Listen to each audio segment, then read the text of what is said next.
Hi అండి. ఈరోజు recipe panipuri. ఈ పానీపూరిని ఏ విధంగా ప్రిపేర్ చేసుకోవచ్చో ఇంట్లోనూ ఒకసారి ఈ వీడియోలో చూద్దామండి. ముందుగా పూరి ముద్దను రెడీ చేసుకుందామండి. దానికోసం ఒక పావు కప్పు బొంబాయి రవ్వను తీసుకున్నాను. దీన్ని ఉప్మా రవ్వను కూడా అంటారు. ఇందులో ఒక 2 స్పూన్స్ మైదా వేసుకుంటున్నానండి. గోధుమ పిండిని కూడా మైదా బదులు వాడుకోవచ్చు. ఒక 1/2 టీ స్పూన్ సాల్ట్ వేసుకొని వీటిని బాగా మిక్స్ చేసుకోవాలండి. పిండిను రవ్వ కలిపేటట్టుగా బాగా కలుపుకోండి.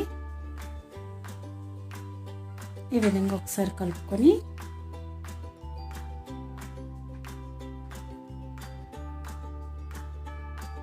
ఇందులో కొద్ది వాటర్ వేసుకొని కలుపుకోండి.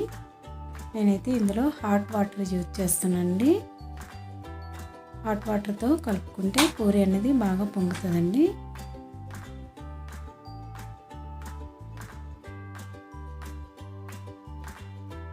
ఇలా కొద్ది సాఫ్ట్గానే కలుపుకోవాలి. ముద్దని రవ్వ కదా వాటర్ని పీల్చుకుంటుంది.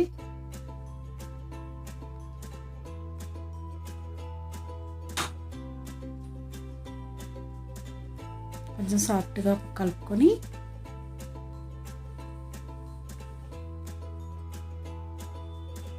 ఈ ముద్దని ఒక తడి క్లాత్ని పైన వేసుకొని పక్కన పెట్టుకోండి. డ్రై అవ్వకుండా ఉంటుంది ముద్ద అనేది. ఇప్పుడు ఇందులో వాటర్ తయారు చేసుకుందామండి. ఒక 1 స్పూన్ జీలకర్ర, ఒక 1 స్పూన్ ధనియాలు, ఒక 2 పచ్చిమిర్చి, పుదీనా, కొత్తిమీర అండి వేసుకొని వీటిని కొద్ది వాటర్ వేసుకొని మిక్స్ చేసుకోవాలి. చేసుకొని ఇలా ఫిల్టర్ చేసుకోండి. మెత్తగా గ్రైండర్ చేసుకుంటే ఫిల్టర్ చేసుకునే అవసరం లేదండి.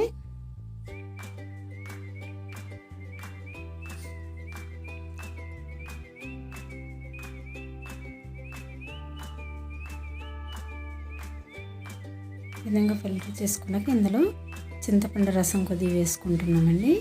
ఇది నిమ్మరసం, ఒక 1 స్పూన్ నిమ్మరసం వేసుకొని 1 స్పూన్ సాల్ట్ వేసుకుంటున్నాం. ఒక పావు టీ స్పూన్ కారం పొడి అండి వేసుకొని ఒకసారి కలుపుకోవాలి.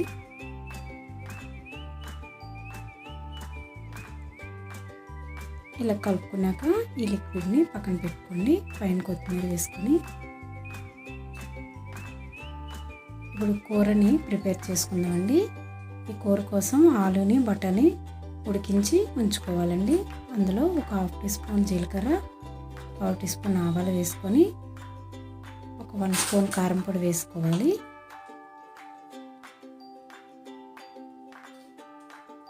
వేసుకొని ఉడికించిన బఠానీ అండి. ఈ బఠానీ ఆలు కూర ఇలా పోపు పెట్టుకున్నా పర్వాలేదు, లేదంటే పచ్చి కూడా మనం ఆ రెండు మిక్స్ చేసుకొని కారం ఉప్పు వేసుకొని పానీపూరిలో తినొచ్చు. ఇలా కర్రీ ఈ విధంగా చేసుకుంటే టేస్ట్ బాగుంటుంది. 1/2 టీ స్పూన్ పసుపు వేసుకోవాలి. ఒక 1 స్పూన్ సాల్ట్ వేసుకొని కర్రీని కొంచెం ఆయిల్ వేయిస్తే టేస్ట్ బాగుంటుందని నేను ఈ విధంగా చేస్తున్నానండి.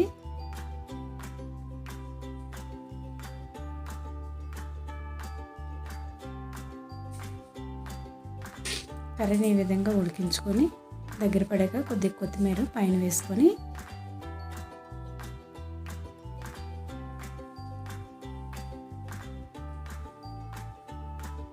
ఇప్పుడు ఈ కర్రీని సర్వింగ్ బౌల్లో తీసుకోండి.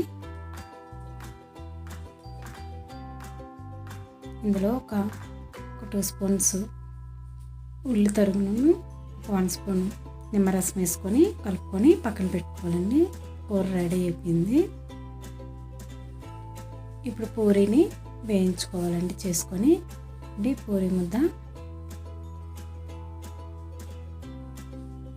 ఒకసారి కలుపుకొని కొద్దిగా ఆయిల్ రాసుకొని ముద్దని ఈ విధంగా కలుపుకోండి. ఇప్పుడు మనం చపాతీ అయితే ఏ విధంగా చేసుకుంటామో ఆ విధంగా చేసుకోవచ్చండి. దీనికి పిండి యూజ్ చేయవసరం లేదు. కొద్దిగా ఆయిల్ రాసుకొని మనం పూరీలు రెడీ చేసుకోవచ్చు.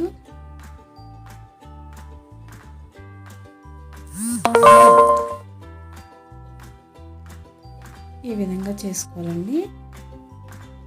మరీ తిక్కుగా కాకుండా మరీ పలుచగా కాకుండా చేసుకోవాలి. మనకి కప్ సైజుని బట్టి పూరి మనకి ఎంత సైజు కావాలో అంత సైజు తీసుకోండి. ఇదైతే కొంచెం పెద్ద సైజు అయిందని చిన్న సైజు కప్ తీసుకున్నానండి. ఇలాగ అన్ని పూరీలు ఈ విధంగా తయారు చేసుకోవచ్చు.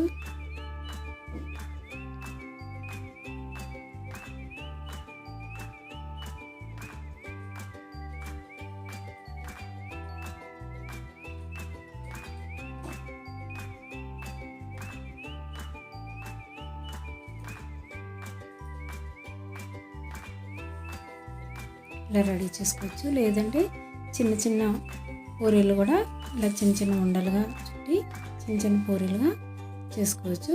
కప్పు సైజ్ అయితే ఒకే సైజు వస్తాయండి. నేను ఈ విధంగా అయితే చిన్న పెద్దగా వస్తాయండి. ఇలా చిన్న చిన్న ఉండలు చేసుకొని చిన్న చిన్న పూరీలుగా చేసుకోవాలి.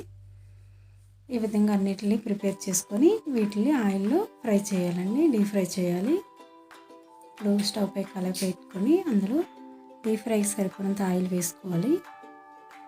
వేసుకొని ఆయిల్ బాగా హీట్ అయ్యాక పూరి వేసుకొని పూరిపై జస్ట్ గరిటెని ఇలా పెడితే పొంగుతుందండి బాగా. ఈ విధంగా పానీపూరిని రెడీ చేసుకోవచ్చు ఇంట్లోనే.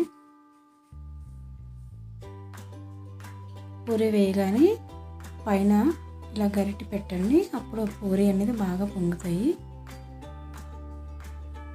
గోల్డెన్ బ్రౌన్ కలర్ వచ్చేంత వరకు పూరిని వేయించుకోవాలి. ఈ విధంగా మనకి వీలైతే అన్నీ ఒకేసారి వేయించుకోవచ్చండి. 2, 3, 4 మన వీలుని బట్టి వేయించుకోవచ్చు.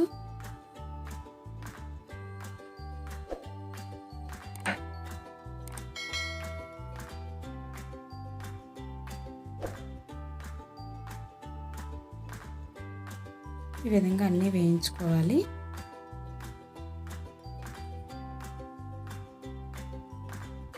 చూడండి ఈ విధంగా వేయించుకోండి. నేను